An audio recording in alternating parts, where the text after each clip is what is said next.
everybody. Yeah, today we are going to talk about turning a square into a trine. So we're going to talk about alchemy in astrology. And you see right now we do have the horoscope of Tom Kaulitz and Heidi Klum. I am going to do my analysis like I did with the other videos someday. I haven't done it yet. However, I just had this one opened a while ago because when I did the video on Tom Kaulitz and his brother Bill talking about twins, like biological twins in astrology, to show you the importance of the exact birth time. And yeah, it's, as you can maybe tell, it's Christmas Day. It's past 2 in the morning. And this was like really spontaneous. I literally decided doing this video maybe like 5 minutes ago. And here we are. And hopefully it won't take that long. I have to go to bed soon. And yeah, again, I'm going to analyze them in the future. So if you're interested in that, don't forget to like, subscribe, hit the bell icon, and then you will be notified when that video comes out. And in the meantime, you can watch my other videos about celebrity horoscopes, checking for signs for twin flames, soulmates, whatever. And if you want to get your own reading like this, my contact information is below, and you will also find it in the About Me page along with my pricing. My pricing will go up at the end of January 2022, so hurry up if you are interested in booking a reading.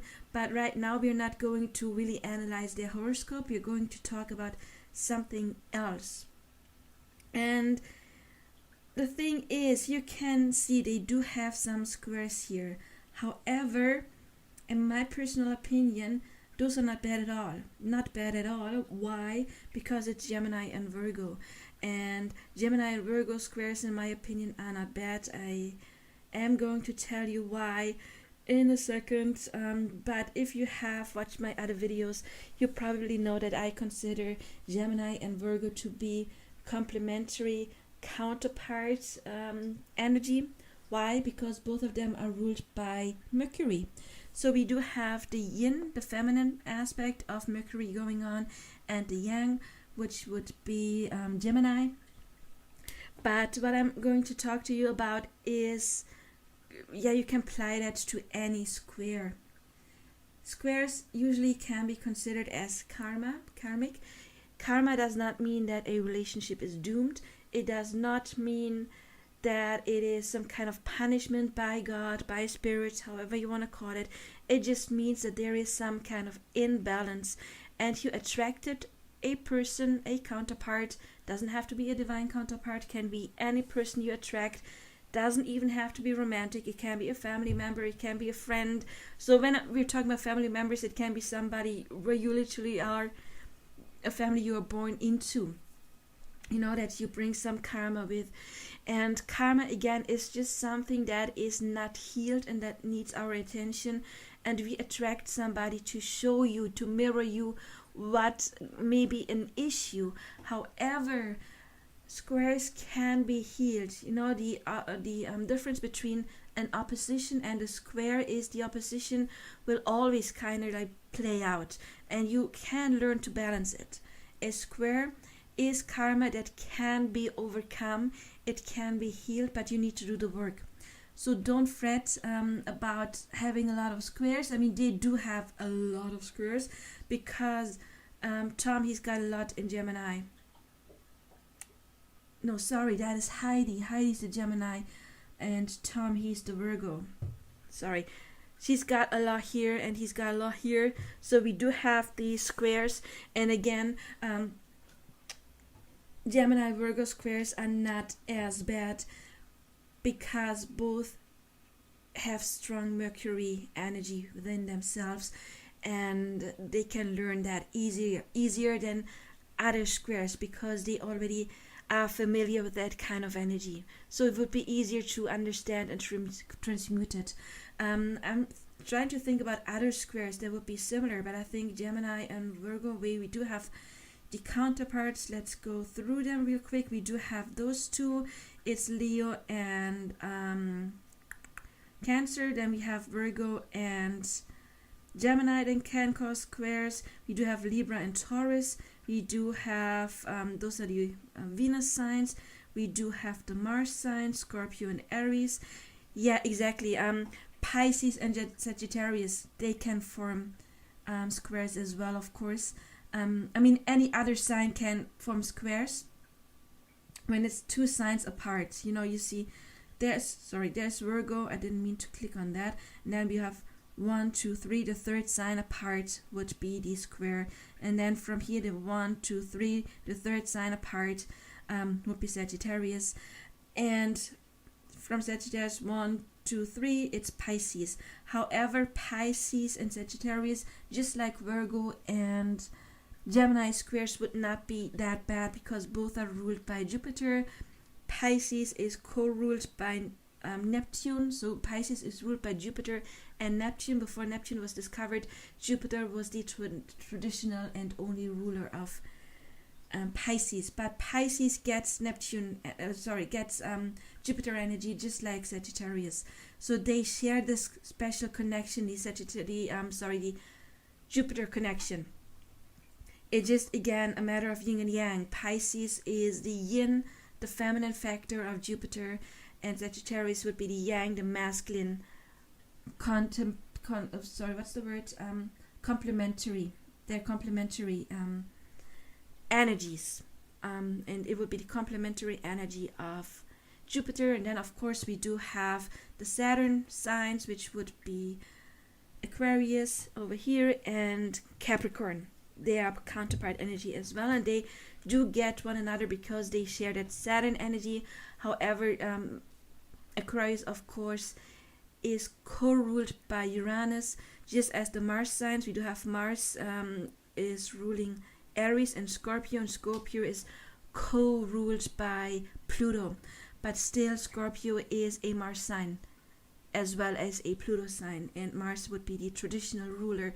So those signs, they get each other instinctively because they share the energy of the same planet, just the counterpart, the complementary, the yin-yang energy. And that is why squares between Gemini and Virgo and Pisces and Sagittarius are not as bad as any other square. We do have Gemini Virgo, so we just drop that right now. Imagine it could be any other sign. Other squares would be, for example, Pisces, and then we have 1, 2, 3, so Pisces and Gemini would be squares. Or we have Cancer, and then 1, 2, 3, so it's Cancer and Libra, and you get the gist. A square is practically the sign that is 3 signs away, or the whole thing has 360 degrees, and a square would be approximately 90 degrees away from your starting point. So how do you transform a square into a trine? You see, we do have this square going on here between, we just have a lot. Let's pick one. We've got a sun square or a sun moon square. Let's pick that, for example, the sun moon square. And again, Heidi would be the orange and Tom would be the inner part. Let's just alternative graphics. That's a bit easier, isn't it? Looks a bit more neat.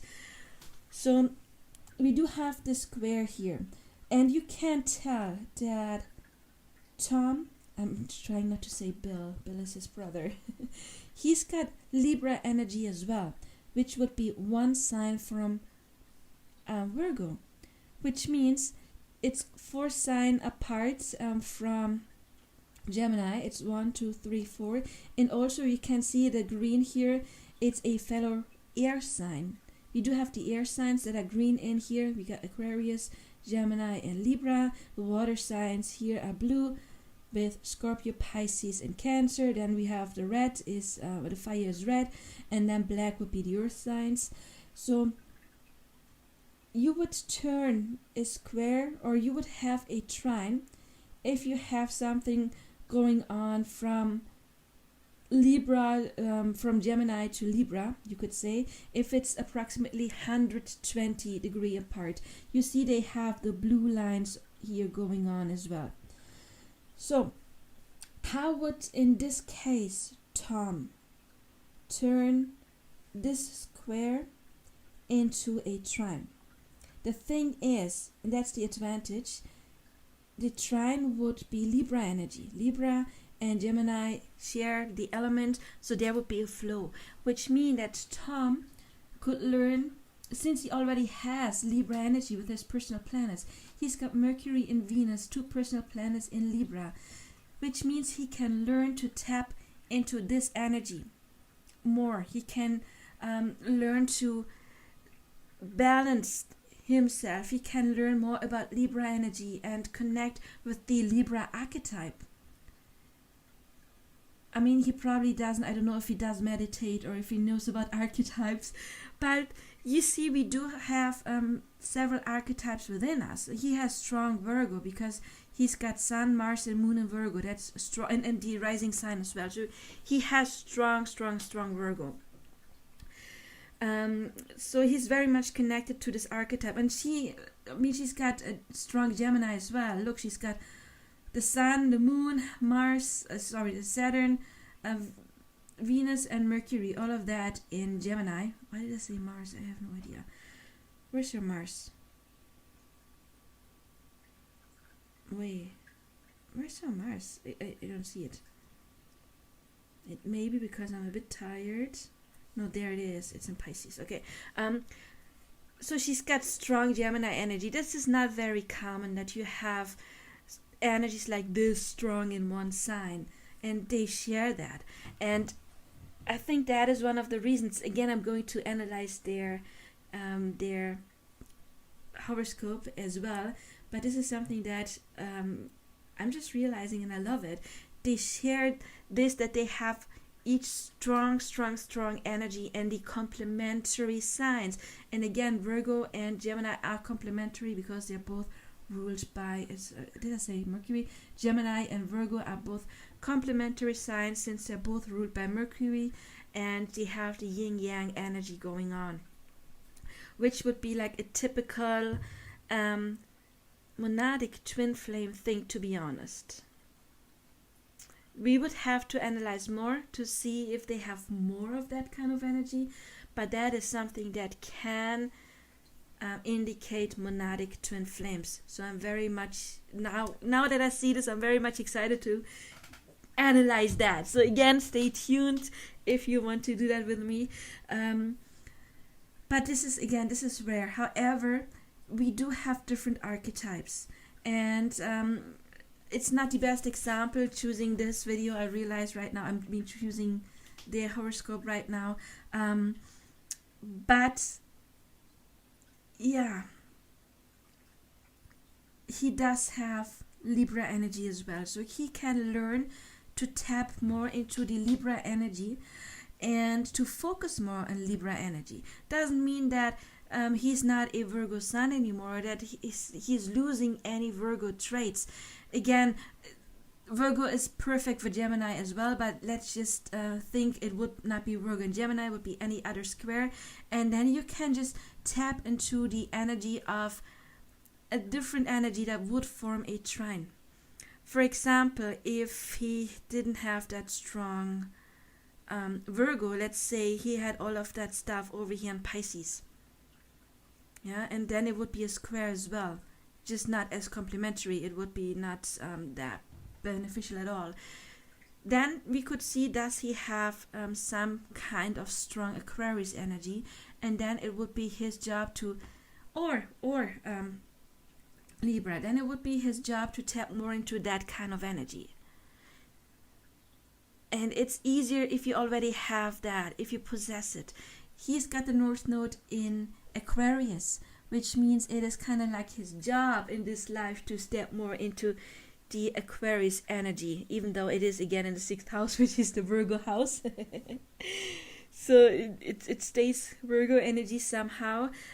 For her, it would be a bit more difficult to turn this into a trine, because she would have to remove everything to Taurus. So we have 1, 2, 3, 4 steps apart, but she doesn't have anything in Taurus. She doesn't even have a strong second house. She doesn't have any personal versus. Oh, we don't have her birth time.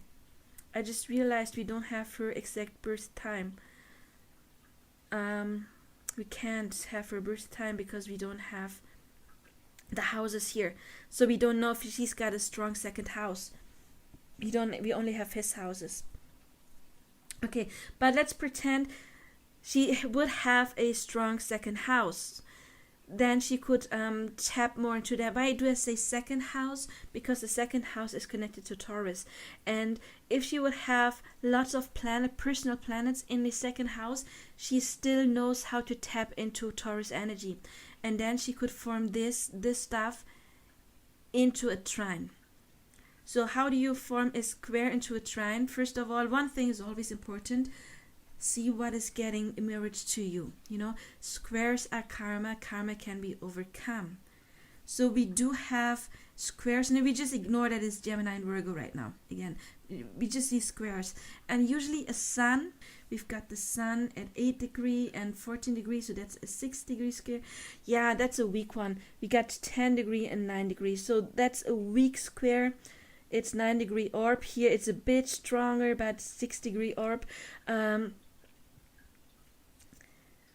So first of all, the further it is away, a square, the bigger the orb, the less impact it has.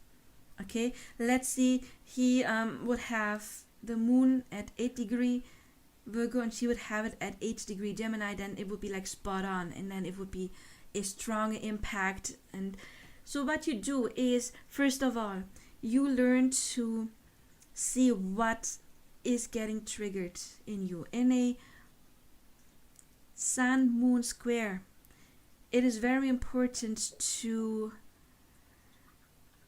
not to take the other person's emotional needs serious. I very recently did the video on Ben Affleck and Jennifer Garner. It will be uploaded probably sometime in January, and we saw a lot of we saw a lot of moon sun square going on in their horoscope, which is their biggest lesson to learn. Usually sun moon connections should be something like not oppositions. Oppositions are okay, then you can balance it because it would be opposing energies. Conjunctions is the word I was looking for. Conjunctions are very good. Then the sun person is often supporting the moon person, and even better would be trines, since trines or sextiles would be nice too. Trines are the most harmonious energy or contact we can have in astrology. So in long-lasting relationships, you often find sun-moon trines, and the sun person is supporting the moon person. And in a square, that can be a conflict in supporting one another. You have to learn about the other person's needs. Here again, it won't be that difficult since they share the Mercury connection, so they kind of get the other person. It would be harder if it would be Gemini and Pisces, because they're way off. They're completely different energy. We do have Mercury, and we do have Jupiter. Jupiter, some say, is the higher octave of Mercury. So could be doable as well if you put in the effort. It would be a bit harder, however, than this square. But yeah, you have to see, do I really support the other person? The moon person will have to be able to talk about their emotions, to be vulnerable, and to share with the sun person what they need, what they want, because the moon can also be things we try to hide. It's where we are vulnerable, and the sun is shining the light right on it. and that can be good. In a trine, it would be a very good thing. In a square, it could cause some problems, and it would require the sun person to be patient with the moon person and not to overpower them, to show the moon person that they can open up, that they can be vulnerable about the sun person. And that is something that needs to be learned in a square, because a square just shows that they have different energies and different understandings. So it does require a lot of communication, and then it can work. Another step, I said it earlier, is you have to reflect. Like the moon person would have to reflect, why do I maybe feel a bit threatened or overpowered by the sun person? Why do I feel that I can't be vulnerable? Why did I attract somebody where I have to learn to be vulnerable? That only happens when you have had some experiences in the past that made you be careful, that gave you that lesson of be careful whom you can trust. So the moon person can do the inner work to find out what old wound is that. Why did I attract somebody that is maybe like shining the light on an old pattern? And then shadow work needs to be done, and that is one important thing, to kind of like turn off the energy of a square. And you can turn the energy off by doing your shadow work, by reflecting what does the other person do to you, how do you feel around the other person, what energy is being shown, how does the other person react, how does that make you feel, is there red threads, did you know similar emotions from the past, what old wounds are being triggered. And by doing the shadow work, you basically turn off that energy. And again, you can alchemize it, you can transmute it. It would be easier for him to turn it into a trine, since he does possess Libra energy already. He knows how to connect to Libra energy, and that way he can try to strengthen that part within himself. You know, the Libra energy is also connected to the other person. I mean, we do have the sun moon trine here as well. So what I was talking about, the sun and the moon person, that's a two-way street within them, because they have two sun moon squares. One is a bit stronger than the other, but it can be transmuted, especially since we do have a beautiful connection between his Venus and his Mercury and her sun and moon. And that is a loving connection, and that again shows even more that they can transmute those squares and maybe stay together for a long time. It kind of depends on Saturn. I see they have a Saturn moon opposition. Saturn sun opposition. No, it's not an opposition. It's a quincunx. That's not the easiest one. That's not but they can still make it work. Saturn is here. Her Saturn is here, and we do have her Saturn trining his Venus. Yeah, Saturn Venus trines are definitely a positive thing that can show a long-lasting connection. Most definitely, because Venus wants commitment and Saturn is providing commitment. So that is a sign that can show, they have the chance to have this long-lasting connection. But again, we're going to go into depth with them as well. Maybe they are monadic twin flames. I don't know. With twin flames, one thing is very important. They are monadic twin flames are also here to make a difference. And then we would kind of like have to analyze them. What kind of, do they do a lot of charity? How do they use their voices? Do they do something for the greater good? That is a crucial aspect of monadic twin flames. But they do have that kind of energy. Just on first glance, okay? Just on first glance. This is not like a detailed thing. If you saw my other videos, they're like 1.5 hours long usually. So we would have to dig more into that. This one was more about how to turn a square into a trine. How do you do it? First of all, you see what is the other person mirroring to me. Is there a red thread in my life? Do I know this? Wonder, ask yourself, why did I attract this person, this dynamic? Do your shadow work, heal it, talk to the other person, and then if you have energy that can form a trine, like here, like the next sign for her, the next sign would be going this way. Of course, again, it's always 4 steps. You have like 1, 2, 3, and you want to take it into a 4th, and from here will be 1, 2, 3, 4. Or you could also go with the colors, taking it from the black to the green by tapping into that energy. And that would be more his job, because for her, she doesn't have any Taurus. Maybe she does. We don't know her houses. Maybe she's got all of that stuff in her 2nd house. Could be possible. It could be possible. And then she could very well tap into Taurus energy and transform this into a trine. But you can alchemize this also.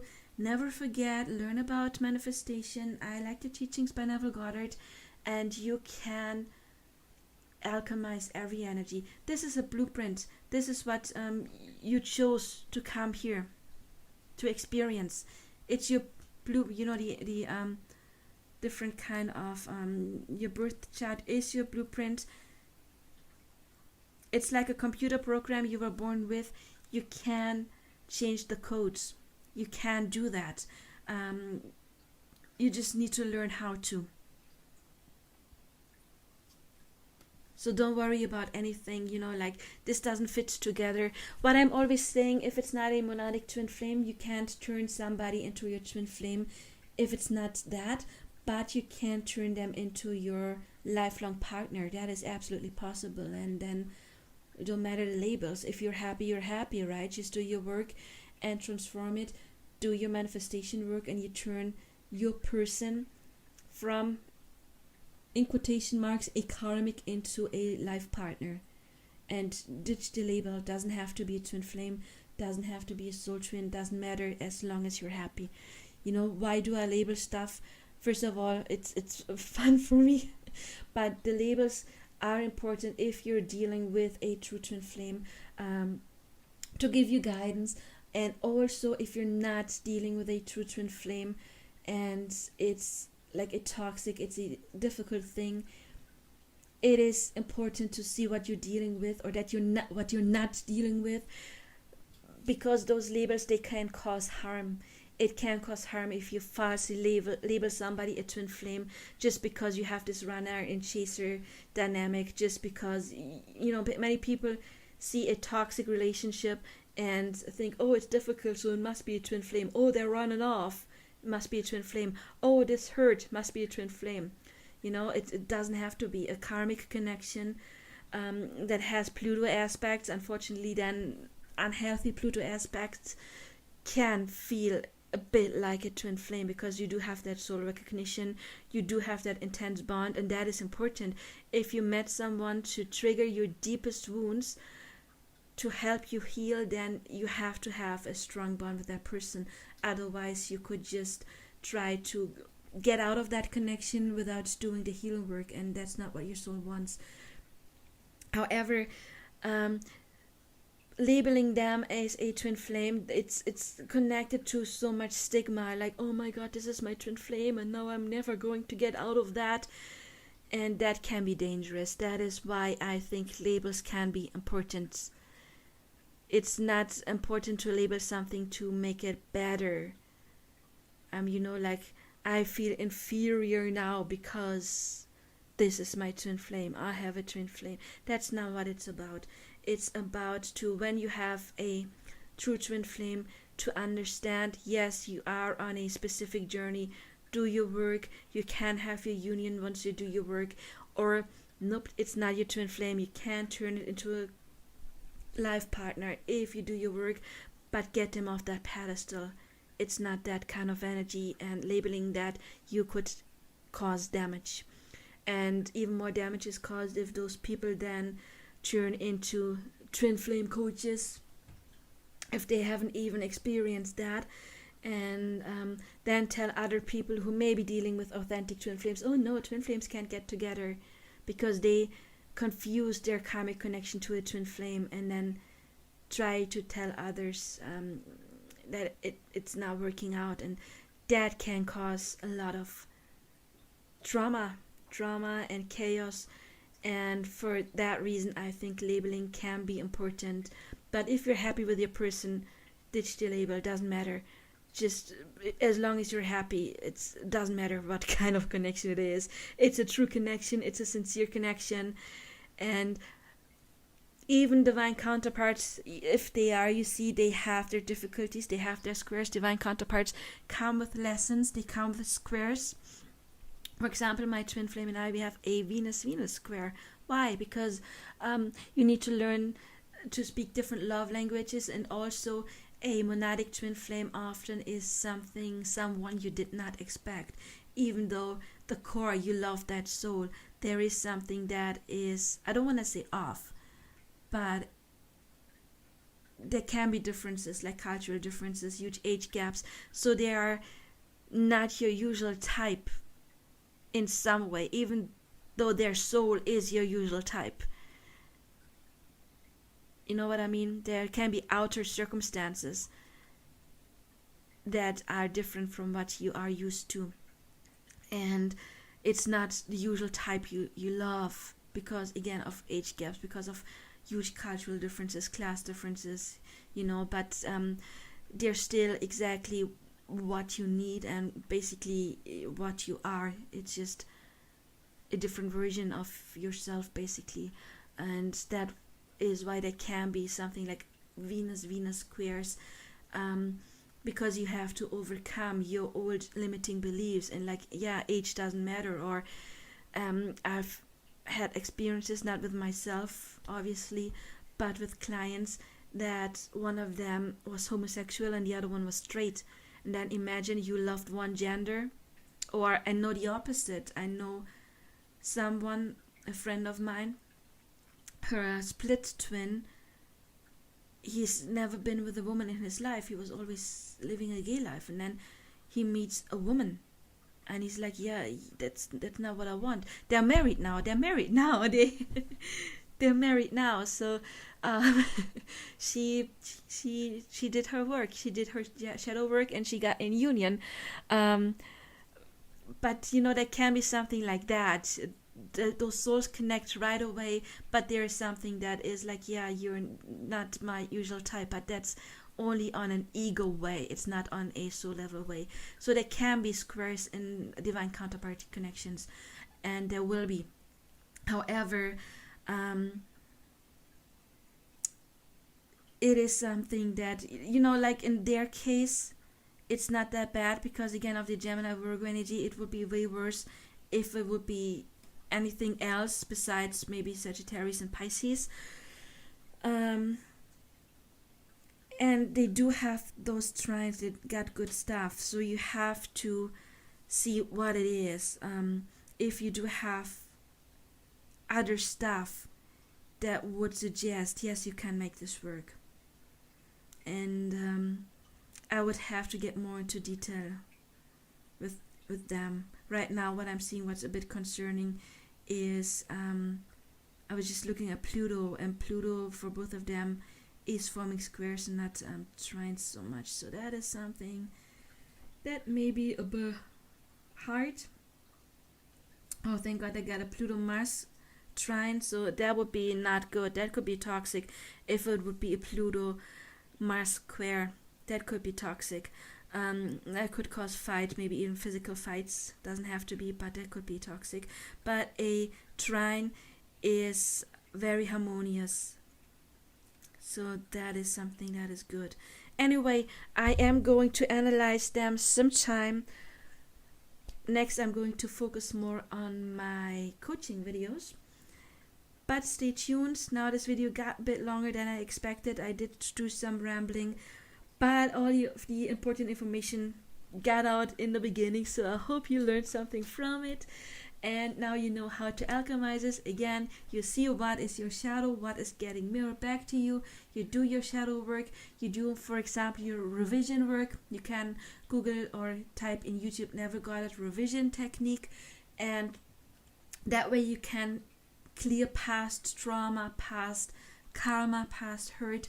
That would be number one.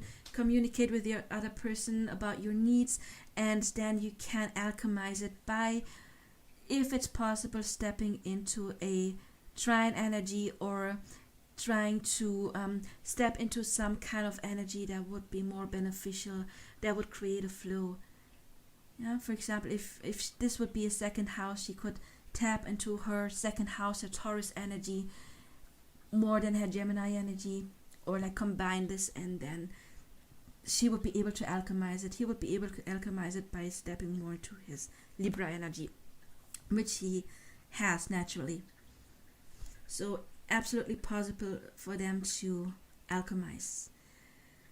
I hope you learned something from this. If you did, please leave a comment below. And I wish you all the best. And for me, yeah, it's past 3 a.m. It is bedtime. It is late. I know I am an owl. I always go to bed late, but now it's time. And I don't know when I'm going to upload this, but again, this is filmed on Christmas. I hope you have or had amazing holidays, and even if they're a while ago, I don't know. I wish you all the best. Okay, bye bye. Oh, and again, please like, subscribe, share, hit the bell icon. This would help me grow my channel, and many more people will learn how to alchemize squares into trines. Important information for everybody. Bye.